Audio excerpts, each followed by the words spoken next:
দেখতেই পারছেন ছাদ বাগানে উঠছি আর আপনাদের ছাদ বাগান নিয়ে কথা বলি। দেখেন সূর্য কেবল ডুববে। আমার তো অনেক অনেক মন খারাপ, জলপাইগুলো সব কাঠবিড়ালি পাখি খেয়ে ফেলছে, কিচ্ছু হয়নি, জায়গা কিচ্ছু হয়নি, কষ্ট একবারে মিষ্টি হয়।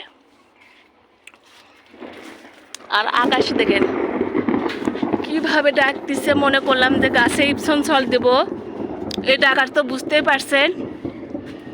মেঘ করে আসছে, আর দেওয়া যাবে না, যত বৃষ্টি আসবে গাছের গোড়া ভিজে যাবে, গাছের পাতা ভিজে যাবে, তখন কিন্তু ইপসন সল্ট একদম দেওয়া হয় না। অনেকে জিজ্ঞাসা করেন আপু ইপসন সল্টটা আসলে কি? ম্যাগনেসিয়াম আর কি, ইপসন সল্ট সারের দোকানে বললেই দিয়ে দিবে। আর সব সময়ের জন্য 22 দিন পর পর আর কি, 1 মাস পর পর আমি গাছে ইপসন সল্ট দিই। আজকে দিতে চাইছিলাম কিন্তু আকাশের অবস্থা অনেক খারাপ, ওই জন্য আর দিব না। আর গাছের গোড়া ভিজা দেখে শুনে পানি দিতে হয় বলি। এই দেখেন এই গোড়াটা শুকিয়ে গেছে আর এই গোড়াটা দুটো ভিজে আছে, দেখে শুনে পানি দিতে হয়, সেটা আমি সবসময় করে থাকি।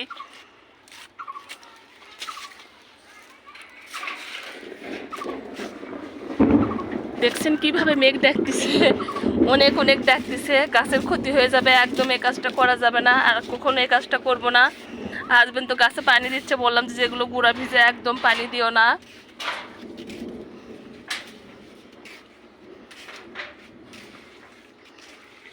সুন্দর করে সবাইকে একটু আমার বাগান দেখায়। গোড়া ভিজে থাকলে একদম, যেহেতু বৃষ্টি হতে পারে, ওই জন্য আরও ঠিকঠাক মতো পানি দিতে হবে বুঝে শুনে, সেটা আমি করে থাকি সব সময়ের জন্য।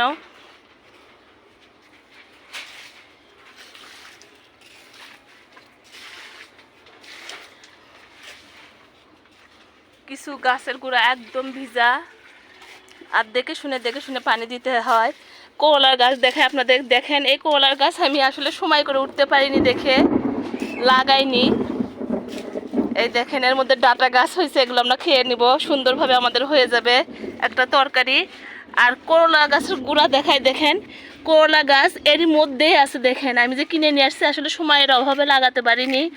এর মধ্যে হাজবেন্ড পানি দিয়ে যায়। আর দেখেন কত সুন্দরভাবে অতটুকু দিয়ে গাছে খাবার পেয়ে যে করলা ফুল আসবে, গাছ এত বড় হবে আমি আসলে বুঝতেই পারিনি।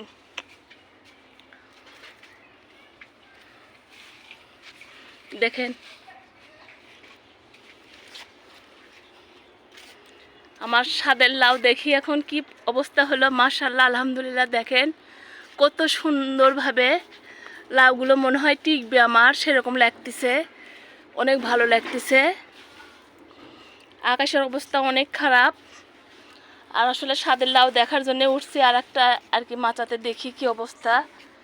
এটা কিন্তু আপনার বিন্দু লাউ দেখতেছি নি, গোল, আরও কয়েকটা হয়েছে দেখেন আলহামদুলিল্লাহ। হ্যান্ড পারাগয়ন করে দিছি আমি, দেখতেই পারছেন সুন্দরভাবে আপনাদের দেখালাম। বাগান করলেই না অনেক অনেক পরিচর্যা করতে হয়, অনেক অনেক সময় দিতে হয় বাগানকে, তাহলে বাগান করেন। আর আকাশের অবস্থা অনেক অনেক খারাপ। সবাই ভালো থাকেন, সুস্থ থাকেন, আল্লাহ হাফেজ।